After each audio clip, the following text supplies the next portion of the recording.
Long ago, in an ancient world forgotten by time, there existed a kingdom known as Aethor. 3 sides were sealed by mountains of black stone, rising like the walls of a coffin. And to the east, they had built something far more terrifying. For 200 years, no army had dared to approach. No stranger had ever walked its roads. The people of Aethor knew only peace, and peace, as you will learn, can be the most dangerous thing of all. The eastern wall was unlike anything the known world had seen. Ancient stone, 40 feet thick, rose 60 feet into the sky. It stretched for 3 miles, each block cut by hands long dead. And at its crown, in the watchtower that swayed in winter storms, hung the bell of Aethor. Cast from iron, old iron, the kind of iron that remembers. They said if you pressed your ear to it in the deep of night, you could hear it breathing. Aldrich of the Eastern Watch had served 40 years. His hair was white as bone, his eyes the color of old ash. As he packed his traveling staff, the staff his own master had given him, young Aethor watched, impatient, eager. Aldrich turned to him slowly. His voice, when it came, was barely a whisper. The wall is not a wall, boy. It is a prayer, and prayers. He paused, his eyes drifting east. Prayers can be heard by the wrong things. Aethor was 22 years old. Strong, bright-eyed, unbroken by fear. He patrolled the ramparts on his first night with his chin high and his sword at his hip. Below, the kingdom of Aethor glowed, its fires warm, its people sleeping, 2 centuries of safety woven into every breath they took. Aethor looked east into the dark beyond the wall and felt nothing but pride. He did not yet know that the darkness beyond the wall had been watching him too. On the 3rd night of his watch, Aethor stopped mid-patrol. Something in the forest below caught his eye. A light. Dim. Flickering. Not orange like fire. Something older. Something that shouldn't have a color but somehow did. It pulsed, once, twice, as if breathing. Aethor gripped the rampart stone and stared. He had never seen anything outside the wall in his entire life. Nor had his father, nor had his grandfather. Nothing had ever been there. Until tonight.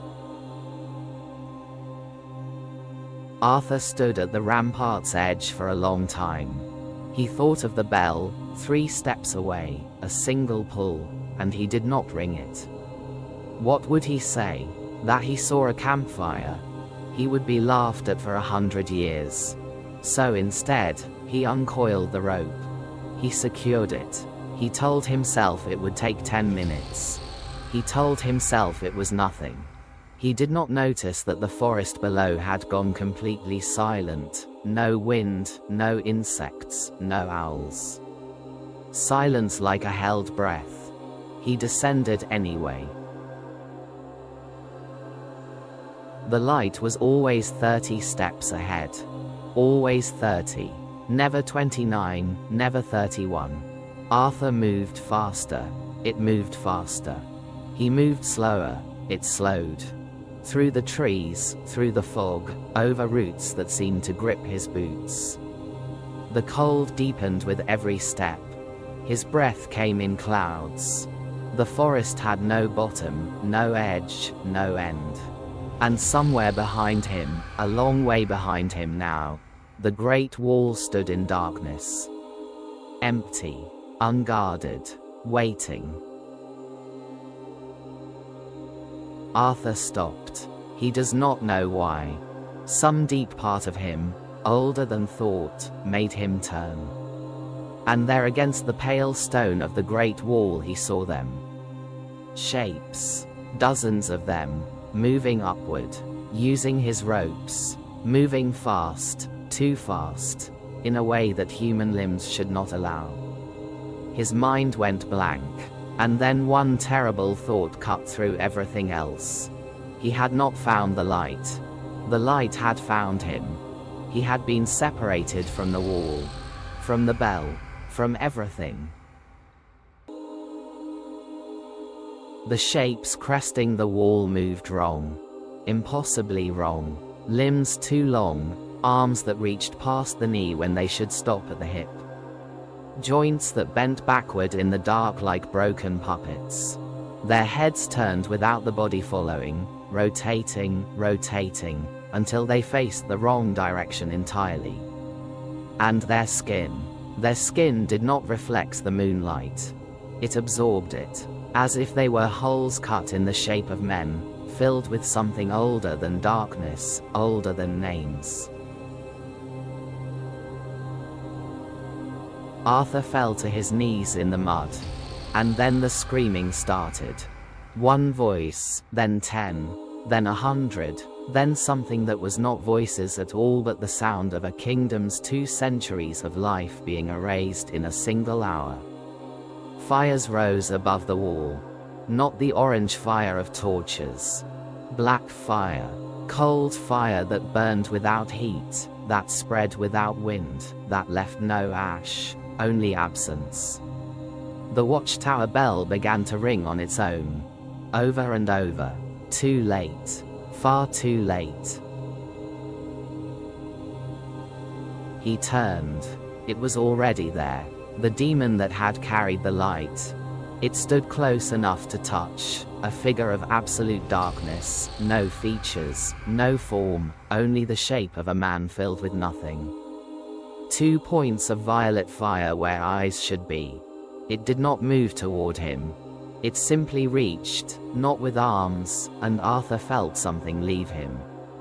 Not pain, not cold, absence. His name, his mother's face, the smell of bread from the castle kitchens. Every morning of his life, pulled out of him like thread from a wound. And then, silence. They are called the Vihorith, the Hollow Ones, ancient as language itself, older than the first kingdom, older than the first wall ever built by human hands. They do not kill for land. They do not kill for flesh. They consume souls, every memory, every joy, every grief a human life contains. They had circled Aethor for 200 years. Patient, watchful, waiting for exactly this. One young man, unafraid, curious, alone. Aethor was the last guide of Aethor. The Vihorith consumed an entire kingdom in a single night. And somewhere out there, they are still hungry.